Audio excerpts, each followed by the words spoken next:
क्या हुआ 370? साहब हिसाब तो इनको दिया जाता है, नजारा तो उनको दिखाया जा सकता है जिनकी नजरें साफ, जो काला चश्मा पहनकर आंखें मूंद कर बैठते हैं, उसको विकास नहीं दिखा सकता। किसी सदस्य ने ठीक ही कहा था, पैदल यात्रा निकाली, कश्मीर तक गए, अपने कार्यकर्ताओं के साथ बर्फ की होली भी खेले और कहे कि मुझे दूर से आतंकवादी दिखाई पड़ा था।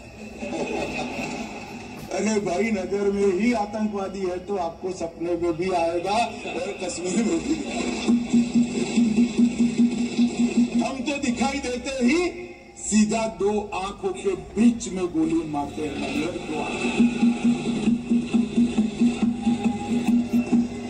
हमारी सरकार ना आतंकवाद को सह सकती है, ना आतंकवादियों को सह सकती है। कोई जगह नहीं है देश में देश के नागरिकों के साथ खून की होली खेलने। मान्यवर, दूसरी समस्या थी वामपंथी उग्रवाद।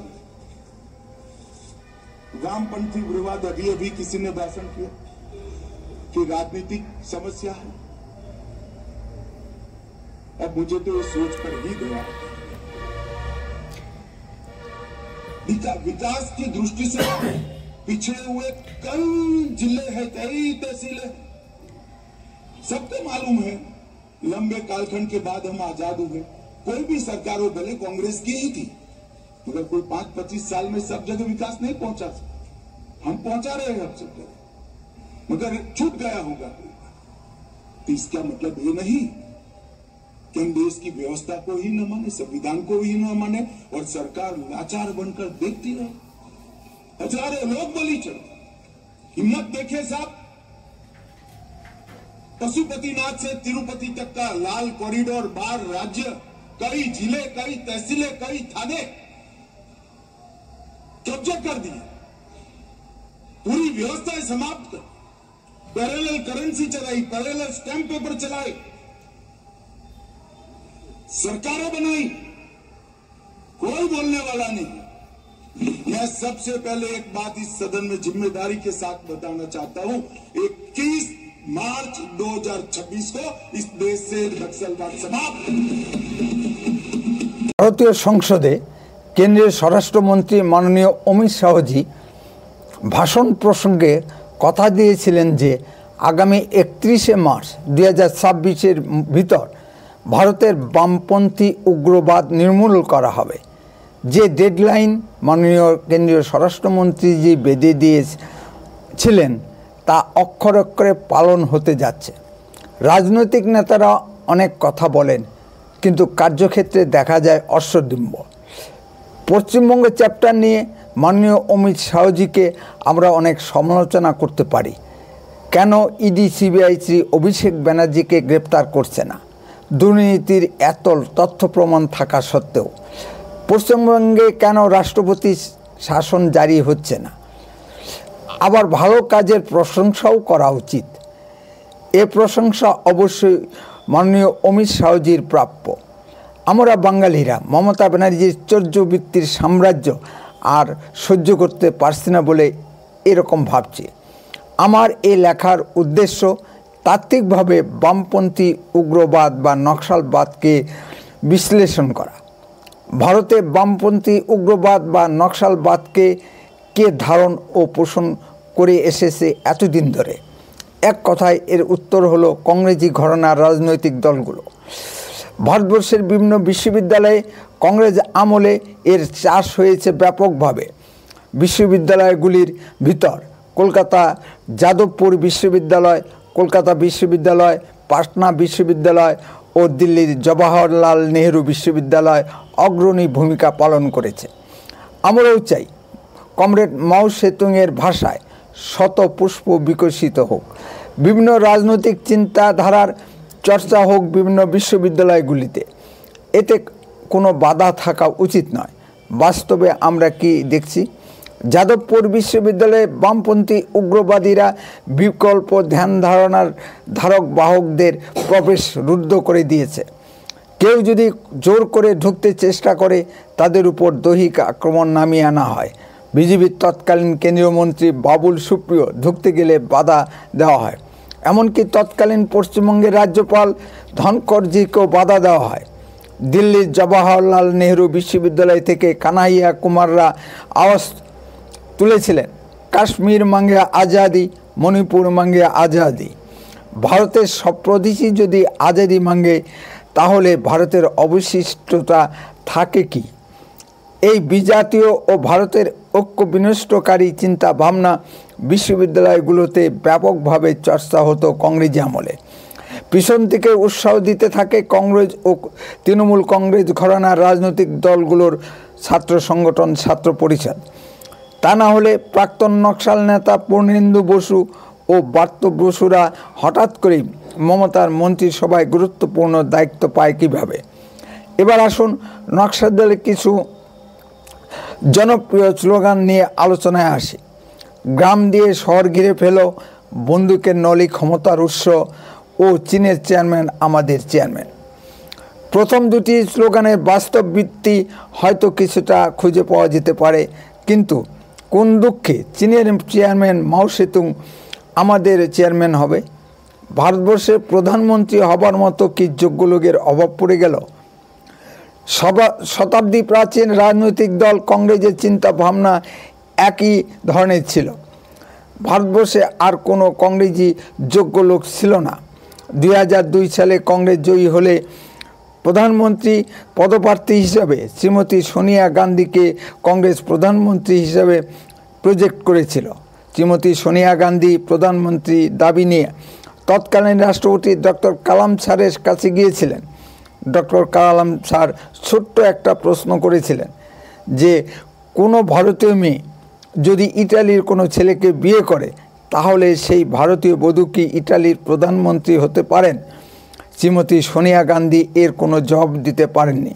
ফলে সোনিয়া গান্ধী প্রধানমন্ত্রীর আশা ত্যাগ করে ডক্টর মনমোহন সিংকে প্রধানমন্ত্রী চেয়ারে বসিয়েছিলেন। শীর্ষ মাওবাদী নেতা কিষাণজির মৃত্যুর পর মাওবাদী সংগঠনের শূন্যতা সৃষ্টি হয়েছিল। এবার আরেক শীর্ষ মাওবাদী নেতা হিডমা সপরিবারে অন্ধ্রপ্রদেশ তেলেঙ্গানার জঙ্গলে কেন্দ্রীয় নিরাপত্তা বাহিনীর সঙ্গে সরাসরি বন্দুক যুদ্ধে নিহত হয়েছে। তার মাথার দাম ধার্য হয়েছিল 50 লক্ষ টাকা। তিনি 48টি বড় বড় অপারেশনে যুক্ত থেকে শত শত আমাদের সেনাবাহিনীর জওয়ানদের হত্যা করেছে। শুধু তাই নয়, ছত্তিশগড়ের শীর্ষ কংগ্রেসী নেতাদের হত্যায়ও যুক্ত ছিল। বলা হয়ে থাকে যুদ্ধবিহীন সীমান্তে আমাদের যতজন সেনা সদস্য নিহত হন তার 10 গুণ বেশি মাত্রার সেনা সদস্য মাওবাদী উগ্রপন্থীদের বা নকশালদের আক্রমণে নিহত হয়েছেন। পিছন থেকে আর্থিক সহায়তা প্রদান করে চীন ও পাকিস্তান। দীর্ঘ কংগ্রেস রাজত্বে মাওবাদী উগ্রপন্থীদের বর্বরন্ত ছিল চোখে পড়ার মতো। 2014 সালে বিজেপি ক্ষমতায় এসে প্রথম দেশের আভ্যন্তরীণ নিরাপত্তার দিকে নজর দেয়। তারপরই মাওবাদী উগ্রপন্থী নির্মূল অভিযানের নামে ভারতীয় সেনাবাহিনী উগ্র মাওবাদীরা সাধারণ পুলিশ কর্মচারী, সেনা সদস্যদের উপর হামলা চালিয়ে খুন করে। এই সেনা সদস্য বা সাধারণ পুলিশ কর্মচারী এরা কারা? এরা আমার আপনার ঘরের সাধারণ ছেলেমেয়ে। কর্মসূত্রে তারা সেখানে গেছে, তাদেরকে মেরে ফেলতে হবে। এ কেমন দর্শন? দেশের লোকই যদি না থাকে, সকলকে মেরে ফেলা হয়, তাহলে কাদের নিয়ে মাওবাদীরা রাজত্ব করবে? সাধারণ লোকেরাই তো দেশের আসল সম্পদ। 2014 আগে ভারতের বনাঞ্চল প্রদেশগুলোর প্রায় 120টি জেলার উগ্রপন্থী নকশালরা প্রভাব প্রতিপত্তি বৃদ্ধি করেছিল। মোদিজি ক্ষমতায় আসার পর মাওবাদী নির্মূল অভিযানে গুরুত্ব দেওয়া হয়। এখন মাত্র 2-3টি জেলায় মাওবাদী উগ্রপন্থীদের বা নকশালদের প্রভাব প্রতিপত্তি সীমাবদ্ধ করা হয়েছে। মাওবাদীরা স্ট্যাম্প পেপার, নিজস্ব কর তোলার সিস্টেম, নিজস্ব বিচার ব্যবস্থা ও বড় বড় ঠিকাদারি প্রতিষ্ঠান থেকে হাজার হাজার কোটি টাকা তুলত। হাজার হাজার উগ্রপন্থী মাওবাদী সদস্যরা বন্দুক ছেড়ে আত্মসমর্পণ করছে এবং সমাজের মূল চোটে মিশে যাচ্ছে। বিপ্লবের অলিক স্বপ্ন আস্তে আস্তে মিলিয়ে যাচ্ছে। মাননীয় স্বরাষ্ট্রমন্ত্রীর হুঙ্কার দিয়েছেন 31শে মার্চ 2026-এর মধ্যে মাওবাদী উগ্রপন্থীদের ভারত থেকে নির্মূল দেওয়া হবে। দেশের আভ্যন্তরীণ নিরাপত্তাও মাওবাদীরা হুমকি সৃষ্টি করেছিল। দেশের বনাঞ্চল প্রদেশগুলোতে কেন মাওবাদী উগ্রপন্থী কার্যকলাপ বৃদ্ধি পেয়েছিল? মাওবাদী উগ্রপন্থী কার্যকলাপ বৃদ্ধির মূল কারণই ছিল অনুন্নয়ন ও দেশের বিভিন্ন স্থানে অসম বিকাশ। প্রাক্তন প্রধানমন্ত্রী রাজীব গান্ধীর ভাষায় বলতে গেলে কেন্দ্র থেকে যদি 1 টাকা বরাদ্দ করা হয় তবে উপভোক্তার কাছে 5 পয়সা পৌঁছায় কিনা সন্দেহ ছিল।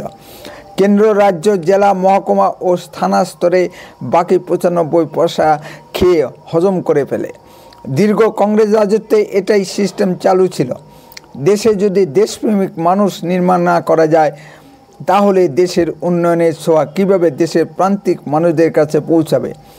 এর থেকে কোনো রাজনৈতিক দলই মুক্ত নয়। একেই উপজীব্য করে মাওবাদীরা দেশের প্রান্তিক মানুষদের কাছে পৌঁছে যেতে পেরেছিল। তৃণমূল রাজত্বে চারিদিকে একটু লক্ষ্য করুন। এখানে গরিব বেকারদের চাকরি বিক্রি হয়, ইন্দিরা আবাসন প্রকল্পে ঘর পেতেও গরিবদের টাকা দিতে হয়, রাস্তা বা পুকুর না কেটেও টাকা তুলে লোপাট করা হয়। 19-এ বিজেপি একটু ক্ষমতা পেতেই এক শ্রেণীর বিজেপি নেতা ও একজন প্রাক্তন জেলা সভাপতি তোলাবাজিতে মত্ত হয়ে পড়েছিল। মানুষ কাকে বিশ্বাস করবে? আগে কেন্দ্রীয় বড় বড় সম্মান পদ্মশ্রী, পদ্মভূষণ ও পদ্মবিভূষণ এবং ভারতরত্ন সব বড় বড় লোকেরা, বিশেষ করে রাজা উজিররা পেত। বিজেপি রাজত্বে এই সম্মানগুলো এখন দেওয়া হচ্ছে সমাজের উন্নয়নমূলক কাজের জন্য যমুনা টুডু, বীরেন বসাকদের মতো সমাজের প্রান্তিক মানুষদের। সুতরাং পার্থক্য আছে এবং থাকবে। ভারতে বিজেপি যতই শক্তিশালী হচ্ছে ততই মার্ক্সবাদী ঘরানার রাজনীতি সীমাবদ্ধ হচ্ছে। পশ্চিমবঙ্গে সিপিএমের রাজনীতি সীমাবদ্ধ হয়ে গেছে, একমাত্র কেরলে টিম করে জ্বলছে। সদ্য সমাপ্ত বিহার বিধানসভা নির্বাচনে দেখা যাচ্ছে সেখানে আগে বামপন্থীরা 20টির উপর আসন পেত, এবার সেখানে মাত্র 2টি আসন পেয়ে অস্তিত্ব রক্ষা করছে। ভারতের স্বাধীনতা আগে থেকেই বিশেষ করে স্বীকৃত সম্প্রদায়ের মনে মার্ক্সবাদ জায়গা করে নিয়েছিল। বিকল্প চিন্তাভাবনার জোরদার প্রচার না থাকায় মার্ক্সবাদীদের বারবারান্ত দেখা গিয়েছিল। মার্ক্সবাদের বিকল্প চিন্তাভাবনার প্রচার যত জোরদার হচ্ছে ততই ভারতীয় রাজনীতি থেকে মার্ক্সবাদ বিদায় নিচ্ছে। সিপিএম রাজত্বে আমরা দেখেছি গরিব দরদি সিপিএম নেতারা কি রাজার হালে জীবনযাপন করতেন। তাদের ছেলেমেয়েরা বিভিন্ন দামি বেসরকারি বিদ্যালয়ে পড়াশোনা করে, যা আমরা কল্পনাও করতে পারি না। সিপিএম ইংরেজি ভাষা শিক্ষা তুলে দিয়েছিল, কিন্তু তাদের ছেলেমেয়েদের ইংরেজি মাধ্যম বিদ্যালয়ে পাঠানো হয়। সাধারণ মানুষ চিকিৎসা পরিষেবা নিতে সরকারি হাসপাতালে যায়, আর সিপিএম নেতারা চিকিৎসা পরিষেবা নিতে দামি নার্সিংহোমে যায়। পার্থক্য আছে এবং থাকবে। কি নেপাল বা কি ভারতে দেখা গেছে মার্ক্সবাদী নেতারা নানা ধরনের দুর্নীতিমূলক কর্মকাণ্ডে যুক্ত ছিল। নেপালে জেনজি আন্দোলনের মুখে মার্ক্সবাদীরা ক্ষমতাচ্যুত হয়ে আস্ত করে নিক্ষিপ্ত হয়েছে। 70-এর দশকে আমরা দেখেছি খাস জমি দখলের নামে জমি দখল করে ভূমিহীনদের বিতরণ করা হয়েছিল, কিন্তু ভূমিহীন কৃষকরা সেই জমি দখলে রাখতে পারেনি। বিভিন্ন উপায়ে সেই জমি পুনরায় গ্রামের কায়েমি স্বার্থবাদী গোষ্ঠীর কবলে চলে গেছে। তাহলে জমি উদ্ধার ও ভূমি সংস্কার করে সাধারণ কৃষকদের কি উন্নতি হয়েছে বলতে পারেন কি? চীন দুর্নীতিবাজ সরকারি কর্মকর্তাদের পাইকারি হারে ফাঁসি দিয়েও দুর্নীতি নির্মূল করতে পারছে না। মহাকালের রথের ঘোড়া উপন্যাসে সমরেশ বসু দেখিয়েছেন এককালের দুর্দান্ত প্রতাপ নকশাল নেতা চারু মজুমদার, জঙ্গল সাঁওতাল ও কানু সেনারা কী করুণ পরিস্থিতিতে জীবন দিয়েছেন। কত প্রতিভাবান ছেলে মেয়ে এই অলিক স্বপ্নের পিছনে ছুটে জীবন দিয়েছে, তার সীমা সংখ্যা নেই। বামপন্থী উগ্রবাদীদের সঙ্গে ইসলামী উগ্রবাদীদের কোথায় যেন একটা মিল দেখা যায়। উভয়ই ভারতকে ভাঙতে চায় এবং সাধারণ মানুষ মেরে বিপ্লব করতে চায়। ঠিক এই প্রশ্নটি কুরুক্ষেত্রের যুদ্ধে প্রাক্কালে অর্জুন ভগবান শ্রীকৃষ্ণকে করেছিলেন। বামপন্থী উগ্রবাদ ধ্বংস করলেও ভারতের সামনে ইসলামী উগ্রবাদ একটা চ্যালেঞ্জ হয়ে দাঁড়িয়েছে। দিল্লির বিস্ফোরণ কাণ্ড আমাদের সামনে এই প্রশ্নটি তুলে দিয়েছে। দেশের মুসলিম ডাক্তার, অধ্যাপক, শিক্ষকগণ অতি সহজেই এর শিকার হয়ে যাচ্ছে। না, দেশে ইসলামী শাসনতন্ত্র প্রতিষ্ঠা করতে হবে।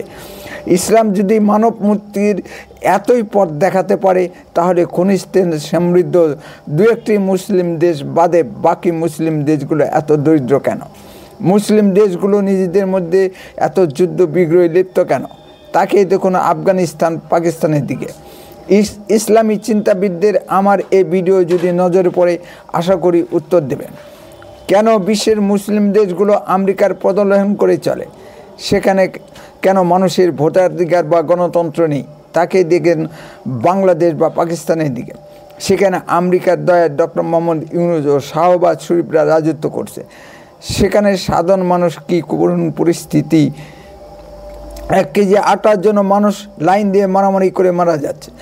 পাকিস্তান, বাংলাদেশের এই খবরগুলো প্রিন্ট মিডিয়ায় প্রকাশিত হয় না, সব সেন্সর করা আছে। মানুষ না খেতে পেলেও পাকিস্তান বাংলাদেশের যুদ্ধের খায়েশ মেটে না। এক সময় তুখোর আগুনখোর বামপন্থী উগ্রবাদের ধারক পোষক বাংলাদেশের মাজাহার সাহেব, এখন সে ঘোর ইসলামী প্রবক্তা। ভারতের কমিউনিস্ট আন্দোলনের প্রবাদ পুরুষ আনন্দ রায়ের কর্মকাণ্ডও কম কৌতূহল উদ্দীপক নয়। যে চিন্তা চেতনা ভারতীয় সমাজ জীবনে সামঞ্জস্যপূর্ণ নয়, ভারতীয় সমাজে তা কখনো প্রতিষ্ঠা পেতে পারে না। উত্তরের কণ্ঠ সর্বদাই বাস্তব ও সত্য কথা বলে। আরও এই ধরনের ভিডিও পেতে দয়া করে এক্ষুনি চ্যানেলটিকে সাবস্ক্রাইব করুন, বেল আইকনে ক্লিক করুন, আপনার মূল্যবান মতামত কমেন্টে লিখুন। বন্দে মাতরম, ভারত মাতা কি জয়।